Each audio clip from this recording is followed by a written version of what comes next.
What if you could predict the future? What if you controlled technology that knew the outcome of events before they happened? You would be a billionaire. Well, for one kid, this is reality.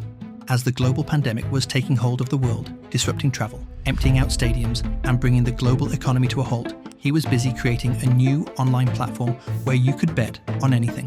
Polymarket. Polymarket. Polymarket. Polymarket. Polymarket. It's a platform where users can actually bet on just about anything. But even its founder never imagined that it would grow to the heights that it did, influencing the world's most powerful men, swaying markets, and making biblical predictions thousands of years in the making.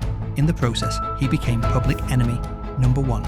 A dark alliance helped save his company and his fortune, but his creation may end up destroying the world. That CEO coming face to face with federal agents as they raided his New York City apartment Wednesday morning, seizing a cell phone and other electronics, according to a source familiar with the matter. On the online prediction platform Polymarket, a handful of bettors walked away with hundreds of thousands of dollars. The winners were either extremely lucky or extremely well-informed. 6 accounts in particular which correctly predicted the timing of the strikes and made about $1 million from those bets. This is the story of Polymarket and the college dropout who started it all. The year is 1998 in New York. Wall Street is in crisis. The Dow Jones has dropped over 500 points, wiping off hundreds of billions of dollars from the market overnight. Almost no one saw it coming. 6 miles away from Wall Street, a kid named Shayne Coplan is born. Both his parents were academics from South Africa. His father works in psychology, while his mother in film. These academic attributes were passed down to Shayne. He was a bright kid, raised on the Upper West Side, who went to the selective Beacon School, and there was no denying Shayne's intelligence. However, he struggled to toe the line in a classroom, and as to which direction he would steer his talents, there was a huge question mark. Away from school, as a 90s kid, Shayne's first hobby was computers, but not games or social media. None of that interested him. The internet was well and truly revolutionizing the world around him. It allowed Wall Street to recover from that major crash. That year, many internet companies we still know today went public. Shayne was obsessed with understanding how these machines worked, connecting the world together. He picked up computer programming at a young age. By the time he was a teenager, he was active in shadowy online communities. But this isn't a classic tech kid story. Shayne's path into the world of computing was actually through music. He was creative, and he was frustrated by not being able to afford music through traditional platforms like iTunes. So, like many teenagers, he turned to peer-to-peer sharing networks. This was his entry into blockchain technology, which are also peer-to-peer networks. He soon became what's called a miner. He converted his computer into a machine that verified transactions, earning a profit for his work. In 2014, there was no stronger minority online than cryptocurrency enthusiasts. They promoted Bitcoin as it jumped around erratically, from $300 up to over $900. It was beginning to enter the public imagination. More and more companies were accepting it as a method of payment. Even the rapper 50 Cent was getting in on the action. However, for traditional investors, the volatility was frightening.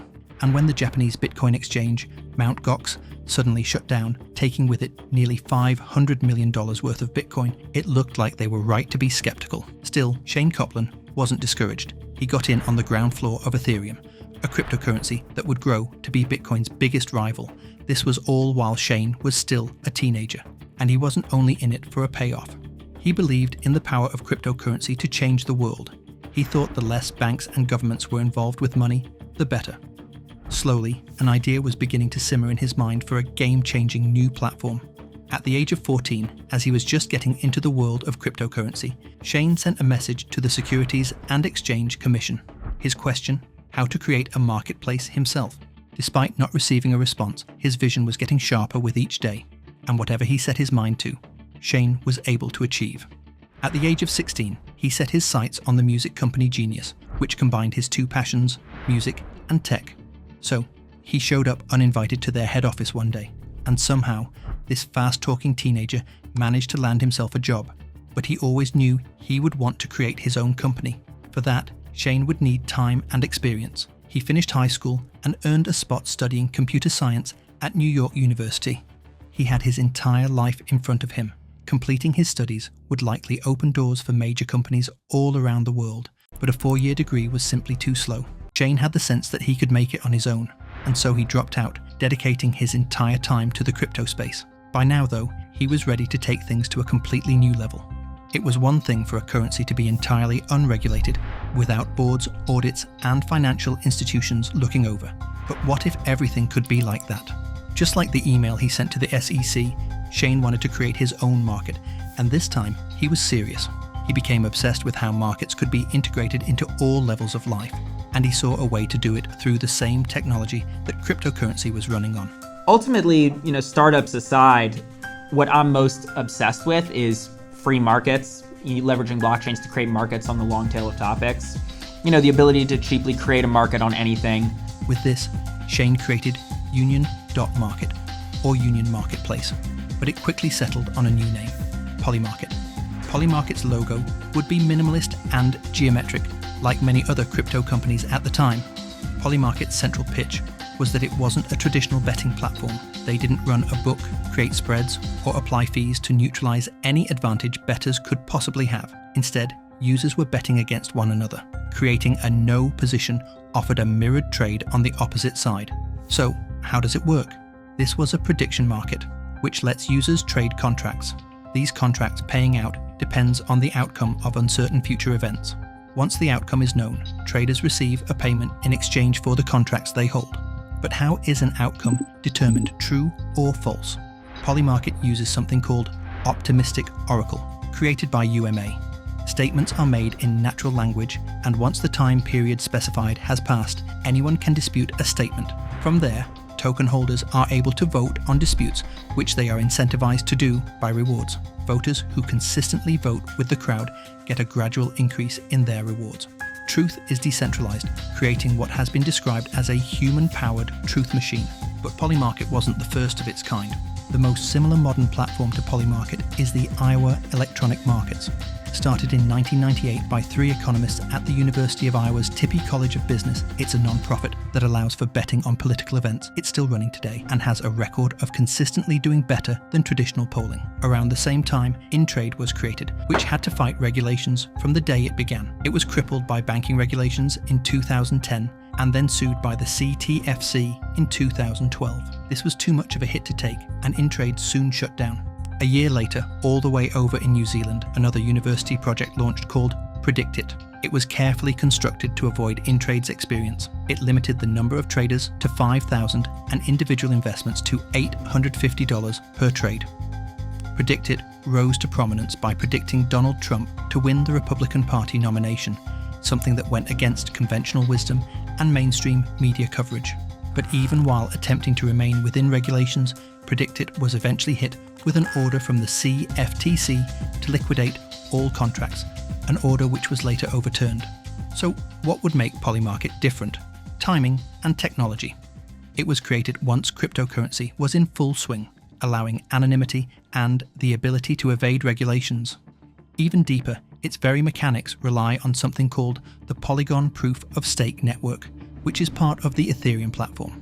With the tight 2020 US presidential election, which Trump refused to concede, and then the onset of the COVID-19 pandemic, Polymarket found users who were willing to bet on outcomes they really believed in.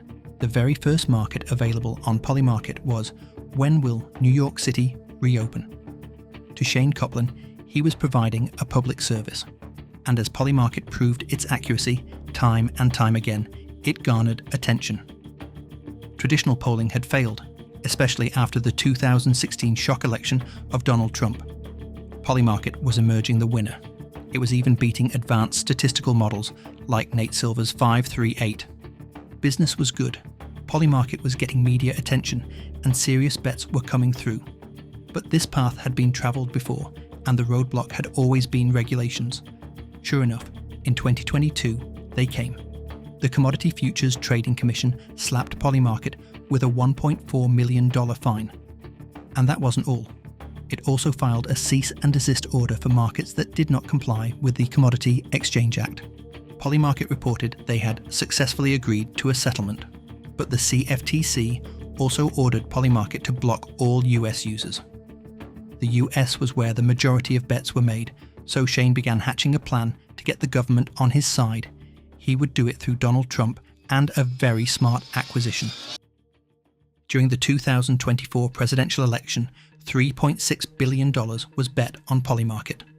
Elon Musk posted, "Trump now leading Kamala by 3% in betting markets, more accurate than polls as actual money is on the line." Between January and July, the number of Polymarket bettors jumped from 4,000 to 42,000. Silicon Valley saw this and wanted a piece of the pie.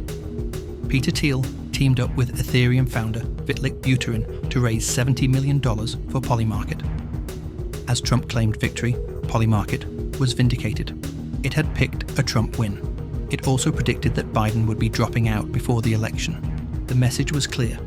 Polymarket is more reliable than mainstream media.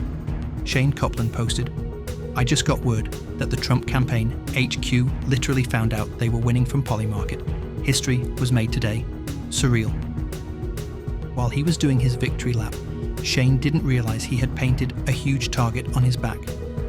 After the election, his apartment was raided by the FBI, his devices seized, and an investigation launched. Shayne pointed at the outgoing Biden administration in what he described as a politically motivated response. But with the re-election of Trump, it promised to be a more coordinated second term. The tide was turning. The administration was openly pro-crypto, and Polymarket seemed to align with its goals. President Trump does not want to be a lame duck. So I have a feeling that he is going to work with his crypto and AI czar. Crypto is a big thing, and they like it. A lot of people like it. The people behind me like it. My sons are handling that. My family is handling it. I've also signed historic executive orders to end the federal government's war on crypto.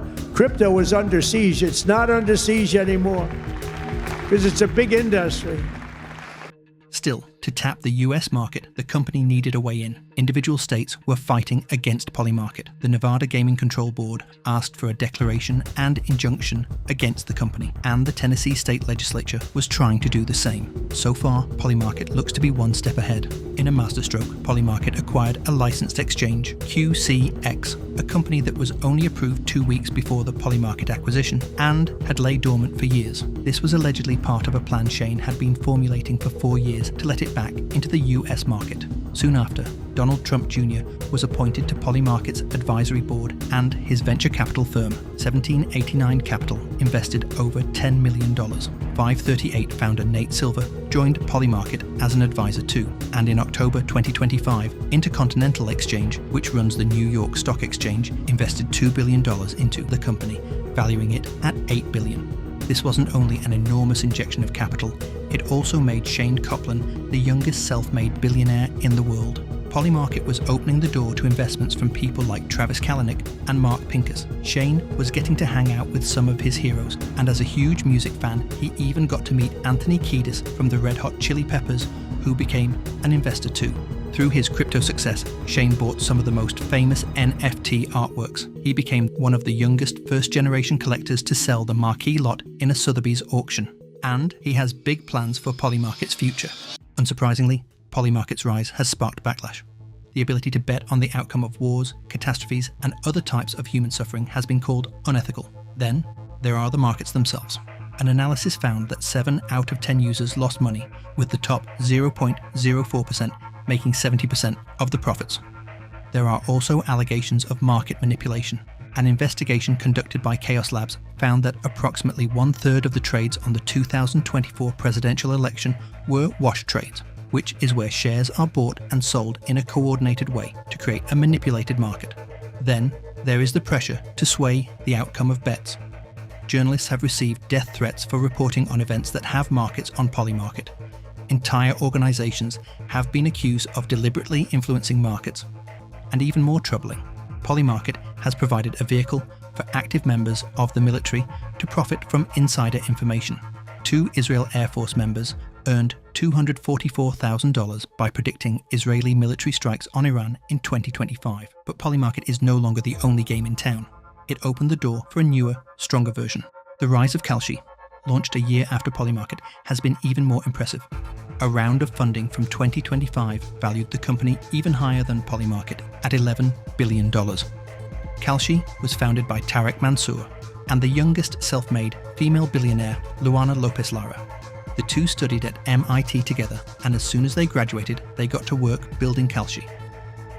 It apparently cost them $30 million in legal fees alone just to navigate regulations.